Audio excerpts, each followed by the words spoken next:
90% pass matric intermediate SSC HSC 90%। Golden GPA, GPA 5, golden GPA lakh lakh. এবং এগুলো কিভাবে করা হয়েছে এখানে অনেক শিক্ষক উপস্থিত আছেন, তারা ভালো করে জানেন, আমার চেয়ে তাদের ভালো জানার কথা। আমি জানি, আমাকে শিক্ষকরা বলেছেন যে তাদেরকে নির্দেশ দিয়ে দেওয়া হতো যে কোনো মানুষকে, কাউকে, কোনো ছাত্রছাত্রীকে ফেল করানো যাবে না। এবং তাদেরকে বলে দেওয়া হতো যে প্রত্যেক বছর 10 to 15% গোল্ডেন জিডিপি বেশি দেখাতে হবে। এটা নির্দেশ থাকতো আগে থেকেই। তো এটা করে আমাদের এডুকেশনের কি অবস্থা করা হয়েছে আপনারা ভালো করে জানেন এটা। তো স্ট্যাটিস্টিক্সের এক্সাম্পল দেওয়ার জন্য আমি এই পরীক্ষায় পাশের হার এবং এই গোল্ডেন জিপিএ প্রসঙ্গ তুললাম।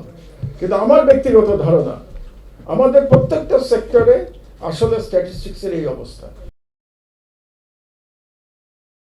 এই সমস্ত বাজেট আলোচনা এভাবে হওয়ার চাইতে সেক্টর ওয়াইজ হলে বোধহয় এটা বেশি কাজের হয়। কারণ সেক্টর ওয়াইজ হলে পরে আমরা সেই সেক্টর নিয়ে বাজেটের চুলচেরা বিশ্লেষণ করতে পারি। কিন্তু আজকে তার সুযোগ নেই, দীর্ঘ সময় দরকার।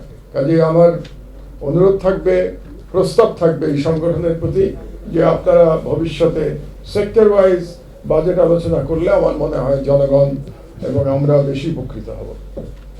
তো আমার আলোচনা প্রথমেই আমি স্ট্যাটিস্টিক্স দিয়ে শুরু করতে চাই। বাংলাদেশে যে স্ট্যাটিস্টিক্স আমরা দেখি, এটা কতটা রিলায়েবল? আমার প্রথম প্রশ্ন। আমি সরকারে ছিলাম এক সময়, আপনারা জানেন, বহু আগে। আমি তো প্রায় অ্যানশিয়েন্ট এখন। তো আমার সিনিয়র এখানে শুধু আবু আহমেদ ভাইকে দেখতে পাচ্ছি, আমার সিনিয়র। আর কেউ বোধহয় আপনারা আমার সিনিয়র না। তো সেই হিসেবে সরকারে ছিলাম। কিন্তু বিশেষত শেখ হাসিনার 15 বছরের ফ্যাসিস্ট আমলে স্ট্যাটিস্টিক্স নিয়ে যা করা হয়েছে, এটা আবু আহমেদ ভাই খুব ভালো করে জানেন। আমার মনে হয় আখতারুজ্জামান সাহেবও খুব ভালো করে জানেন যে জিডিপি গ্রোথের নামে জিডিপি হিসাব যেভাবে করা হয়েছে, কিভাবে বেশি দেখানো হয়েছে। তার একটা এক্সাম্পল আমি আপনাদেরকে দেই, সেটা এডুকেশন থেকে দেই। 90% pass matric intermediate SSC HSC 90%। কি golden GPA, GPA 5, golden GPA lakh lakh. এবং এগুলো কিভাবে করা হয়েছে এখানে অনেক শিক্ষক উপস্থিত আছেন, তারা ভালো করে জানেন, আমার চেয়ে তাদের ভালো জানার কথা। আমি জানি, আমাকে শিক্ষকরা বলেছেন যে তাদেরকে নির্দেশ দিয়ে দেওয়া হতো যে কোনো মানুষকে, কাউকে, কোনো ছাত্রছাত্রীকে ফেল করানো যাবে না। এবং তাদেরকে বলে দেওয়া হতো যে প্রত্যেক বছর 10 to 15% গোল্ডেন জিডিপি বেশি দেখাতে হবে। এটা নির্দেশ থাকতো আগে থেকেই। তো এটা করে আমাদের এডুকেশনের কি অবস্থা করা হয়েছে আপনারা ভালো করে জানেন এটা। তো স্ট্যাটিস্টিক্সের এক্সাম্পল দেওয়ার জন্য আমি এই পরীক্ষায় পাশের হার এবং এই গোল্ডেন জিপিএ প্রসঙ্গ তুললাম। কিন্তু আমার ব্যক্তিগত ধারণা, আমাদের প্রত্যেকটা সেক্টরে আসলে স্ট্যাটিস্টিক্সের এই অবস্থা। যেমন আবু আহমেদ ভাই ব্যাংকিং এর কথা বলছিলেন, আমি মনে করি বাংলাদেশে যদি প্রত্যেকটা ব্যাংকে আজকে ইন্ডিপেন্ডেন্ট অডিট করানো হয়, তাহলে 80% ব্যাংককে বলা হবে তাদেরকে দেউলিয়া ঘোষণা করতে হবে, যদি ইন্ডিপেন্ডেন্ট অডিট করানো হয়। কারণ তাদের যে পরিমাণ ডিফল্টেড লোনের পার্সেন্টেজ আছে, সেটাকে যেভাবে তারা হাইড করে, সেটা আমিও জানি, আমি প্রাইভেট সেক্টরে ছিলাম, এবং আবু আহমেদ ভাইও জানেন যে এগুলো কিভাবে করা হয়। তো সুতরাং আগে প্রয়োজন ছিল আমাদের প্রকৃত স্ট্যাটিস্টিক্সটা ঠিক করা, যে আসলে আমাদের কত জিডিপি, আমাদের আসলে জিডিপি সাইজ কত গ্রোথ হচ্ছে, এগুলো জানা দরকার। এবং আমি আশা করেছিলাম যে আগের সরকার, যেটা ইন্টারিম গভর্নমেন্ট ছিলেন ডক্টর ইউনূসের, তারা এই ব্যাপারে ইনিশিয়েটিভ নেবেন, তারা নিতে পারতেন। দেওয়ার পলিটিক্যাল গভর্নমেন্ট, দেওয়ার নন পলিটিক্যাল গভর্নমেন্ট, কিন্তু তারা নিতে পারেন নাই, সময় কম ছিল। আবার এটা নিলে একটু সমস্যা আছে, কারণ এখন যদি আজকে সবগুলো ব্যাংকের আমরা সত্যিকারের ফাইন্যান্সিয়াল হেলথ আমরা জেনে ফেলি এবং এগুলো আমরা প্রকাশ করে দেই, তাহলে আবার জনগণের কনফিডেন্স চলে যাবে। এটা বাস্তবতা।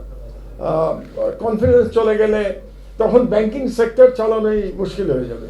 এটা আমার মনে হয় বাংলাদেশ ব্যাংকও খুব ভালো করে জানে যে আসলে অডিট করলে কি অবস্থাটা হবে। কিন্তু তারপরেও আমি মনে করি যে বেসিক যেগুলো, যেমন জিডিপি কত, জিডিপি সাইজ কত, গ্রোথ কত হচ্ছে, এগুলো জানার জন্য আমাদের স্ট্যাটিস্টিক্সটাকে একটু সঠিক করা দরকার। তো সে ব্যাপারে এই গভর্নমেন্ট চাইলে, because they are elected government, তাদের ম্যান্ডেট আছে, তারা চাইলে এই কাজটা করতে পারে। এটা গেল একটা কথা আমার বাজেট নিয়ে ফার্দার আলোচনা করার আগে। তারপরে আমরা আসলে প্রধানত জিডিপি নিয়ে বেশি কথা বলি, যে জিডিপি কত হলো, জিডিপি গ্রোথ কত হলো, এবং গ্রোথের ফিগার নিয়ে বিভিন্ন সরকার যারা থাকে তারা ক্রেডিট দিতে চায় যে আমাদের সময় এত জিডিপি গ্রোথ হয়েছে। কিন্তু আমি ব্যক্তিগতভাবে যেটা মনে করি যে জিডিপি গ্রোথের চাইতে আমার কাছে ইম্পর্টেন্ট হচ্ছে ডিস্ট্রিবিউশন অফ ওয়েলথ। যে সম্পদ আমার কাছে আছে সেই সম্পদের ডিস্ট্রিবিউশনটা কি হচ্ছে। এখন জিডিপির কথা বলতে বলতে বাংলাদেশ স্বাধীন হওয়ার পরে 50 বছরের বেশি পার হয়ে গেছে, অর্ধ শতাব্দী আমাদের চলে গেছে। এই পিরিয়ডে আমরা যদি প্রকৃত অর্থে আমরা দেখি যে কার হাতে কত সম্পদ আছে, আমরা দেখতে পাবো যে সমাজের উচ্চ শ্রেণী যারা maybe 10% of the highest income গ্রুপের আছে কাছে 50%-এর বেশি ওয়েলথ তাদের হাতে পুঞ্জীভূত হয়েছে গত 50 বছরে।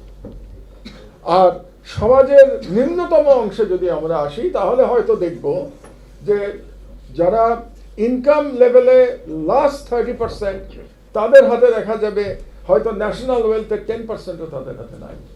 এটাই হচ্ছে রিয়ালিটি। তাহলে যদি আমরা ডিস্ট্রিবিউশন অফ ওয়েলথ ঠিক করতে না পারি তাহলে দেশের জিডিপি যতই বাড়ুক, কমন পিপলের কি বলবো, তাদের ভাগ্যের উন্নয়ন এটা সম্ভব হবে না, এটা ভাগ্যের উন্নয়ন হবে না।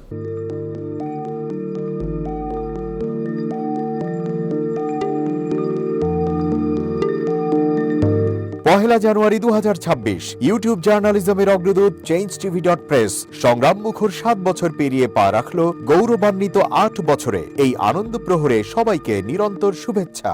আমি নিজেকে ধন্যবাদ মনে করি, আমি সৌভাগ্যবান চেঞ্জ টিভির পক্ষ থেকে আমার সাক্ষাৎকার নেওয়ার জন্য তারা আসছেন, এবং চেঞ্জ টিভি দীর্ঘ 8 বছর ধরে এই কাজগুলি করছে। আমি তারা অনেক ভালো কাজ করেছেন, দেশের মানুষের সুখ দুঃখের কথা প্রত্যক্ষ তুলে ধরছেন। আমার আশা থাকবে চেঞ্জ টিভি সামনের দিকে উত্তরোত্তর আরও সমৃদ্ধ হবে। একটাই শুধু আমাদেরকে উপদেশ দিতে চায় তাদের কাছে, সেটা হচ্ছে সত্য কথাটা মানুষের সামনে তুলে ধরা, মানুষের ভিতরে কি চায় তাদেরটা তুলে ধরা, মানুষের প্রত্যাশা তুলে ধরা, এবং মানুষের মধ্যে এই যে দেশাত্মবোধটা এবং সত্যবাদীটা এটা জাগরণ করে চেঞ্জ টিভির সামনের দিকে এগিয়ে যাবে। এবং যারা দেশের কথা চিন্তা করে এবং দলমত নির্বিশেষে যে লোকগুলো আছে তারা দেশের কথা চিন্তা করে, দেশের উন্নয়নের কথা চিন্তা করে, কোনো পক্ষপাতিত্ব করে না, তাদের বক্তব্য দেশের মানুষের তুলে ধরা, এই কাজগুলি সামনে এগিয়ে নিয়ে যাবে, এটা আমার প্রত্যাশা। অনেক ধন্যবাদ আপনাদেরকে, দেশবাসীকে, দেশবাসী পক্ষে সবাইকে আমি ধন্যবাদ জানাচ্ছি। changeTV.press এক ফোঁটা হলুদ নেই। আমরা শুধু আপনাদের কাছে একটাই আবেদন করব, মিথ্যার পিছনে দৌড়বেন না, সত্যকে ধারণ করেন, সত্যকে জনগণের কাছে তুলে ধরেন। সেটা যতই কঠিন হোক না কেন পিছপা হবেন না, ভয়ের কোনো কারণ নাই। আল্লাহর সাথে থাকেন, আল্লাহ আপনাকে সাহায্য করবে। কোনো মানুষের কাছ থেকে কোনো সাহায্য কামনা করবেন না। ধন্যবাদ। changeTV.press এক ফোঁটা হলুদ নেই।